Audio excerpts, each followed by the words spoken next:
beeps like the old stuff? It does on the machine there, but whether you hear Hear it there. that's another story, mate. Cool. Time is now 10:25 a.m. Wednesday, the 2nd of April 2007. Detective Sydney and Massingham speaking with Andrea Bowman.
Come in, do you remember Andrew? How you going? Hi.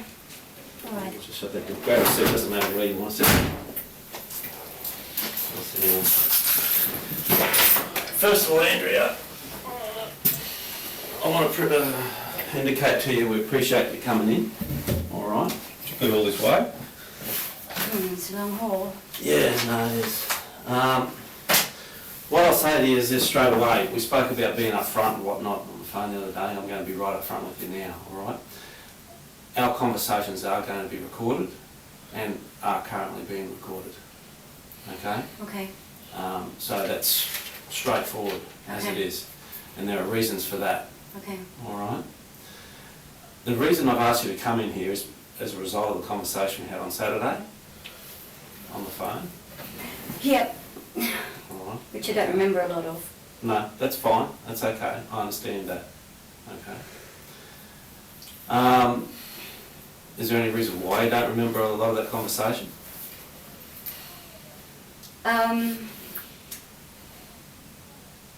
I lost a few brain cells.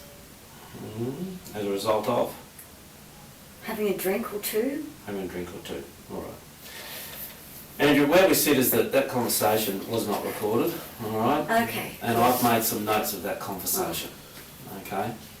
Now where we sit, I've spoken to a number of other police in relation to that conversation, and as a result, that's why you're here today. We've asked you to come here. All right.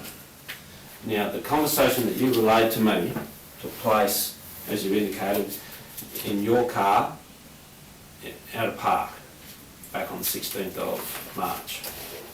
Okay. Is that right? Yes. That part's right? Okay. The inference that could be drawn from that conversation, it's you can conclude is somewhat of a confession.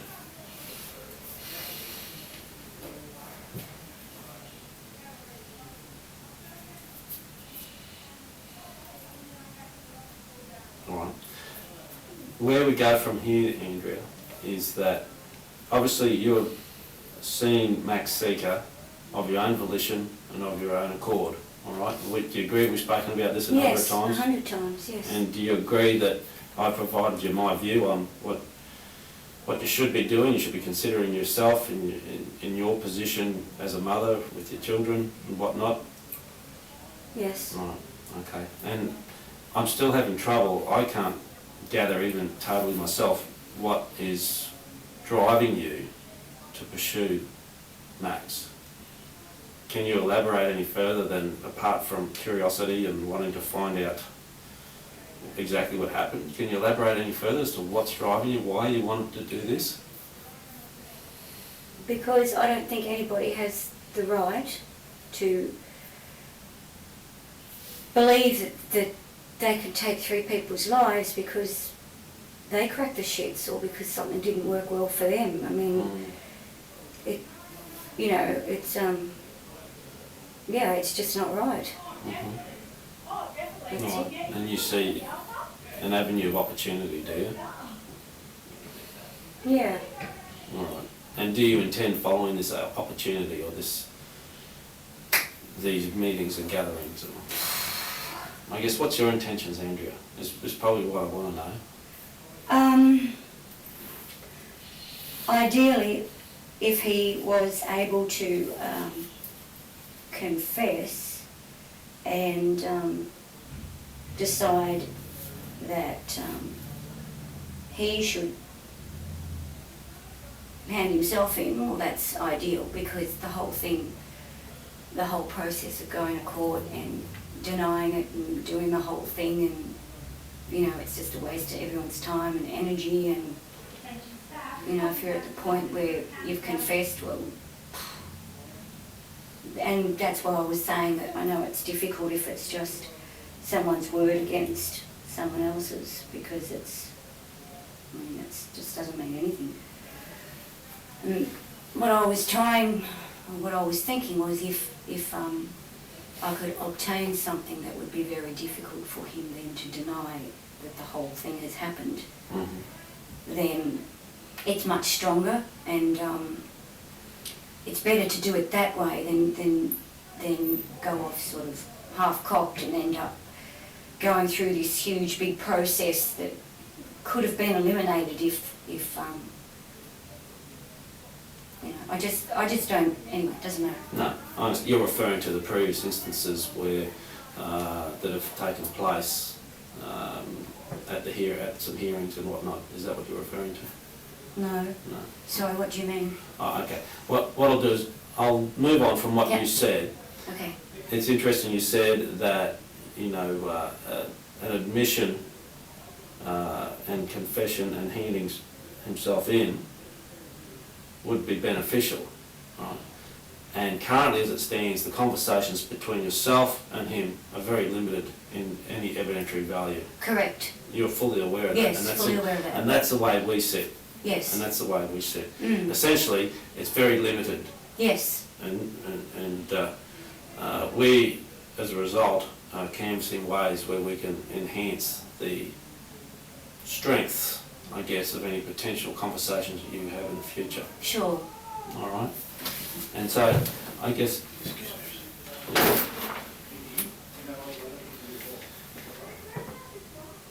We've had a number of conversations over the number of years now, haven't we, really? And the bottom line is, what conversations you've relayed to me is one word against the other. Yes, that's correct. It's not recorded. What recordings there are notes that you've made. So there's no tape recordings or anything like that. No, that's correct. It's as simple as that. So, yes. Like I said, it's only limited in value.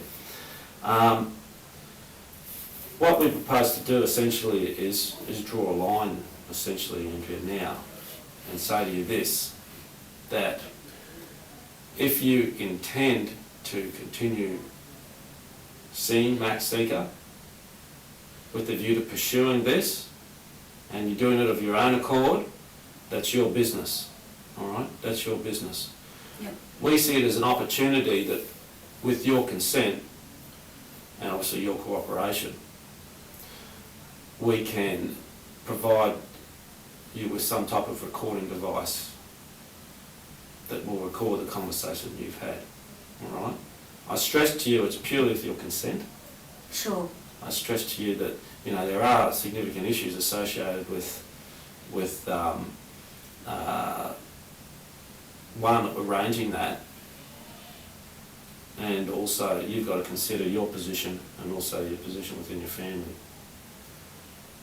It's certainly not a matter of we want to force anything, you to do something you don't want to do. Sure. Right, and it's important that I stress that to you. I understand that. But we're in a position now, Andrea, we've gone a number of years, okay, and you've told us bits and pieces, which we know about, okay, but the bottom line is that it's of evidentiary value, and it's probably a fair playing field if these conversations, or a conversation is recorded, and obviously beneficial to bringing the matter to a head.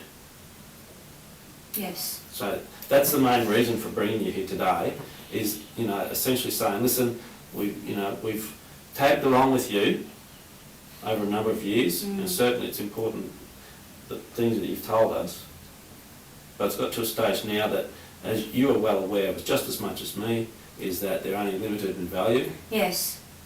And it takes a long time to get from A to B when you're talking about something so great, because, I mean, obviously he's going to hold in and fight. I mean, everything about him is going to not want to tell me anything. And it's had to be a very, very slow process, because I've had to build up trust. And that just doesn't come lightly when someone's got so much on their mind. I've got to get him in a relaxed state, because everything else is, the conversations are all over the place. I have to be very relaxed and confident when I see him, so I have to wait until I know I can do that. But just the whole building up trust and getting to the point where we are now has taken a long time. I'm pretty relaxed about the relationship between he and I because of the last conversation I had. Because when he got out of the car, he said, because he was pretty exhausted and didn't know what he was saying by this stage, and he said, so am I busted? And I said, no, you're not busted. And he said, oh, because if I am, I'd rather you bust me. I don't want to be busted by anyone else, because it's nice to be known as well as you know me. I just went, well, you're not busted, so go. So he just went back inside. But there's little things like, if I see him at 10 o'clock or 11 o'clock at night, I see him with him not knowing, because he's not allowed to see me, you see, his lawyer says he's not allowed to see me, his family says he's not allowed to see me. So he's actually spoken about you to his lawyer? I suspect so. Okay. Yes, yeah. because last time when we were lying on the bed at his place, he said to me, if my lawyer knew that I was talking to you right now, he'd kill me. So there must be conversation. I mean, I would, if I were him, Sure. I'd be lining my ducks up. But yeah, so it's just had to, I just keep you up with what's going on, because as I say, you can't not talk to anybody for years and years Right. without being, you either stress out or, you know, and I fight not doing this all the time. I always pull back and I always say, this isn't my problem, I'm not doing it. And Well, we're in a position now where we see that from the information you provided us, we're in a position where we see an opportunity, and given that chance, we have the opportunity of giving it a go. But it's entirely a decision that is for you to make. because you change, like when you know that, it's like I can be really relaxed with him because I know I'm not I'm not taping it. So everything about me can't be rattled or can't be, because, but the hurdle I've got to get over is if I was conscious of the fact that I was, obviously, however it works, I don't know if you wear devices or have something in the room, then doesn't the pitch of my voice change, or, I mean, won't there be subtle changes that will happen? I don't know. Not necessarily. But I guess what I can say, that in discussions, there is some form of assurance that whatever devices are available, they can be adequately discreet and not detected. But I guess you're more concerned, are you, about the way you'll behave having the knowledge? Certainly. It's like I was hoping on March the 16th, when it rained and we had to go sit back in the car. It's a very unusual thing for him to do. That's what I say, sometimes when he's so in that frame of mind, you almost get the feeling he wants this to be over. That's what was one of my questions I was going to raise, based on what you said before. Yeah, like comments like, and I say, oh, you're still out of jail, I see, when I jump in the car to meet him. This is the Evan Park Hotel one visit ago. I said, oh, you're still out of jail? He said, yeah, sometimes I wish I was in jail. It'll be more peaceful. And I said, really? And he said, yeah, you can just be by yourself and, you know, you don't have to deal with all this shit. What shit's he referring to? His relationship with Shiv. Yes. That's, if I'm to believe his version, it's fairly volatile, but it's the same pattern. With all his relationships, there's never unconditional love. There's never, and yet he's got a need in him where he wants to be, you know, the knight in shining armour, Superman, whatever, the good provider. Like it's, but it kind of never works because... Yeah, is there anything other than that?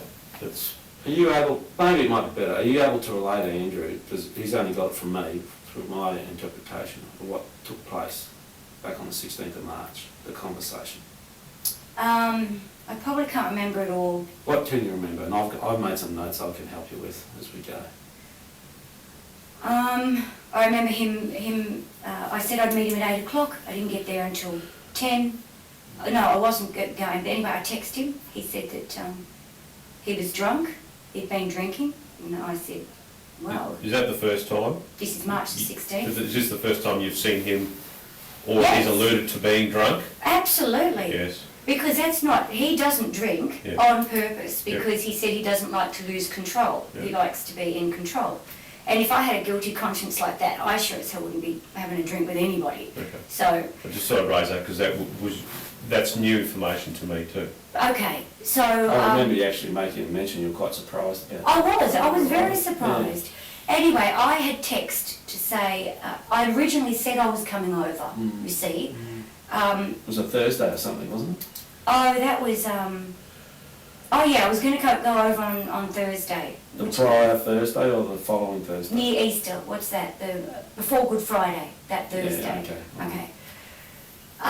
And something happened, and he said, can you see me tonight? So I thought, well, if he's asking, then I probably should. So I said I would, but then he didn't hear from me because I got busy. And then I texted much later, and he said he was, yes, but you'll have to come and get me, and we'll have to go in your car because I've been drinking. And I said, whoa, who got you in that state? Because it blew me away. And he said, you did, because you said you were coming and you didn't. So I said, all right, well, I am coming, so I'll be over. So I turned up, and I believe he was drunk because his conversation was too loose. I mean... His conversation, actual words, as opposed to any slur or anything like that? No, not the slur side. Just the content of his conversation was very unguarded. And so where you stopped at his house? Yeah, I went to his house. He snuck out of the house and he got in my car and he had a pint glass of lambushka with him, and I could see him coming down the path, and he was wobbling like when he came down the path. And he was What, in to a your car? car? So Yes. you didn't park right at the front of the house? No, he told me to park down the side. Oh, in Redbank, well, the street that goes down the hill. Yes. Yeah, okay, yeah. Near his Redwood, garage. Redwood. Near his garage. Yeah, Redwood Street, yeah. Yeah, so I was curious about that because if he gets out of the house without them knowing, I only have to do that 1 or 2 times before I have a legitimate reason to say, God, you're a smarty, how do you get out of there without them seeing you? You won't. And they say, oh no, well I climb down the balcony or I do this or do that. So, and that's something I want to know. Can he actually leave the house? He said that he'd stayed at the Singh's house for 3 nights before the murders. This is after he's got into the car? Yeah, after he got in the car. Which car have you got? Which car? My black Ford. You always had the black Ford? For a long time. We had the little white sports car, but then we had the babies, and so we moved to the Ford. Yeah, that's right, okay, yeah, so sorry, yeah, so he's got in and spoke about 3. What, is it a matter you speak just about, you get in the car and before you know it, hi, oh listen, let's talk about the murders, is Basically. that how it happens? I don't know. Okay, so I get in my car and I say, how are you? It's your birthday tomorrow, and it's pretty reflective and blah, blah, blah. And how'd you get out there and say, no, I've got my ways, blah, blah, blah. Okay, fair enough, where we go, let's go to the park. So how have you been? Yeah, right, how's Shiv? Oh, well, you know, it's still, I'm working on it, but it's still kind of, you know, all over the place. And she's not living with me at the moment. And I said, is that still not on? Yeah. And I'm not getting along with her mum. But I still have the baby and look after the baby because I'm a better father and she's a mother. I'll get to that. He says, are you going to grill me? And I say, yep. So we start. So he's anticipating Yeah. the conversation is It a was- grill. It's always been about the murders. It's been about the murders since the very first You time. met up. Yeah. Hooked up again. Yeah, and he knows, and he told, like, it used to be a joke where he would say, I just fell into the conversation about the murders all the time, and he said, oh, that only took you 7 seconds this time, Oh. you know, and Okay. stuff like that. But he said he likes to talk to me about it. Did he, we've spoken previously about paranoia and, you know, he thinks you're working for the police, he's mentioned that a few times, he's mentioned to me. That particular night, did he take any steps to satisfy his curiosity in that regard, or do you remember, or maybe just... Well, if he looks for wires or pats you down, because I'm very careful what I wear, like I Did don't he take pat the you down? phone. Yeah, he does. He did he Yeah, pat you but down? not in a serious, you know, not like, can you stand there, I'm going to pat you down, but just like, you know, his hand's on your ass and then it's up and down your leg, just, you know, like that, and then it's across your back, and I go, what are you doing? Oh, I'm just giving your back a rub. And I say, you might not, you're patting me down, like you do this every time I see you. So when you say you wear loose clothing, what would be loose clothing? I wear, you know, like, say, cotton baggies, no belt, Yeah. singlet tops, just clothes that are easy, I don't, because there's no point in me going with a mobile phone, with a necklace on, with a pair of earrings I don't usually wear, and because it just blocks the whole flow of conversation. What, he picks up on it? Yeah, All right, so say for example, shoes. What sort of shoes would you wear? thongs, Thongs, okay. Underwear, underpants and a bra. sometimes. Yeah, sometimes no bra. No, always a bra. Always a bra. Oh, okay. Glasses. You wear glasses? all No, the I time? don't. So you make a point of not even wearing your glasses. Yeah, because I don't wear my glasses. You know, once he thought that my glasses might have had a special lens in them that have a camera that look one way, and So what did you do in that instance? Just take the glasses off, or I just don't wear them. I don't wear jewellery. I don't how do you wear- drive? Do you need your glasses to Yeah, drive? but I wear them when I drive. So when you were going from Trouts Road to Yeah, the and I just park? go under the seat with them. Oh, okay. Oh, cool. So, sorry, okay, so you get in the car, you drive. Yeah, Where do you drive to? the park. This is a new place since I've only just started meeting him on my own now. I don't know what it's called. It may be called Arana Hills. It's on Osborne Road, so it's not too far from his place. He thinks I still live at Galaxy Street. I had never told him I lived at Galaxy Street. Anyway, he looks me fair in the face and says, Andrea, you need to know that I believe that you are wired. I've always believed you are wired. I do believe you are wired.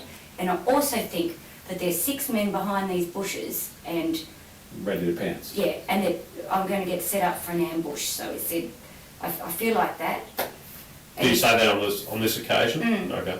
Yeah, but that's how honestly he feels, and he's being honest about it. He's saying, you know, because I'm not going to just keep denying all the time that I talk to police or that this or that, because as I say to him, there's no point. What's the point of, if you think I'm wired and you fantasise as I'm an undercover cop, I said, if that's what you think, then that's what you think. I can't change what you think.